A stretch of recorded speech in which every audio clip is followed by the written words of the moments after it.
داڑھی کی شرعی حیثیت یہ ہے کہ مسلمان مرد کے لیے داڑھی رکھنا فرض ہے، کم از کم اتنی داڑھی جسے عرف عام میں داڑھی کہا جائے۔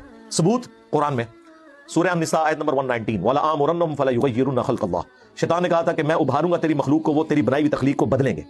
مرد کو اللہ نے داڑھی دی ہے، عورت کو نہیں دی ہے، تو یہ اس لیے دی ہے کہ اسے رکھنا ہے۔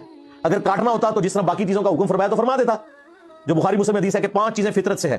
نمبر 1 ختنہ کروانا، نمبر 2 مونچھوں کو پست کرنا، نمبر 3 ناخن کاٹنا، نمبر 4 بغلوں کے بال، اور نمبر 5 زیر ناف بال ان کو کاٹنا، اور وہ بھی صحیح مسلم ہے 40 دن میں ایک دفعہ آپ نے کاٹنے۔ تو جو کاٹنے کا حکم تھا وہ بتا دیا، جو رکھنے کا حکم تھا اس کے بارے میں بخاری مسلم میں حدیث آ گئی کہ نبی اسلام نے فرمایا کہ داڑیاں بڑھاؤ اور مونچھیں پست کرو، یہود و نصارہ کی مخالفت کرو، اور داڑھی اتنی جسے عرف عام میں داڑھی کہا جائے وہ رکھنا تو فرض ہے۔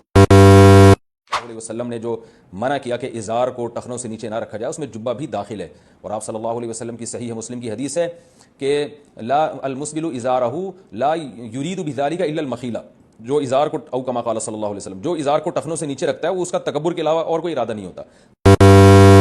داڑھی کتنی رکھنی چاہیے؟ داڑھی ایک مٹھی رکھنا واجب ہے، اور مٹھی جو ہے یہ ٹھوڑی سے دیکھی جائے گی، جیسے یہاں دیکھیں یہ ٹھوڑی یہاں رہ گئی اور یہ داڑھی ایک مٹھی۔ داڑھی ایک مٹھی رکھنا یہ واجب ہے، ایک مٹھی سے کاٹ کر کم کر دینا، خشخشی کرنا، بالکل ہی ختم کر دینا، صاف کر دینا، یہ شرعاً ناجائز، گناہ اور حرام۔ کون سی شریعت ہے وہ جس سے نفس پاک ہوتا؟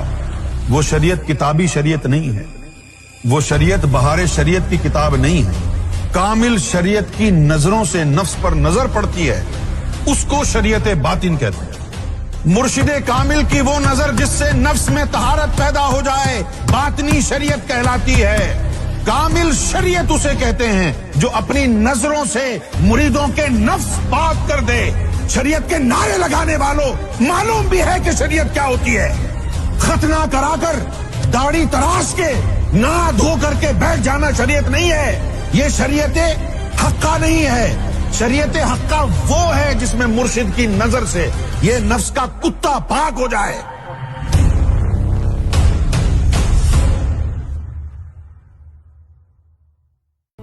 زبان سے کلمہ پڑھنا اقرار ہے اور وہ رد کفر ہے۔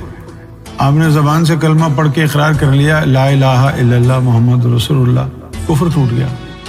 لیکن اب ایمان حاصل کرنے کے لیے اقرار کے بعد تصدیق ہونا ضروری ہے۔ رسول اللہ صلی اللہ علیہ وسلم نے فرمایا اقرار باللسان و تصدیق بالقلب، کہ زبان سے تو کلمے کی تکرار اقرار ہو گیا، اب اس کا صدق ایمان کے لیے ضروری ہے کہ وہ قلب میں جائے۔ زبان کلمہ پڑھے، اس کے بعد وہ کلمہ انسان کے قلب میں اترے، پھر ایمان۔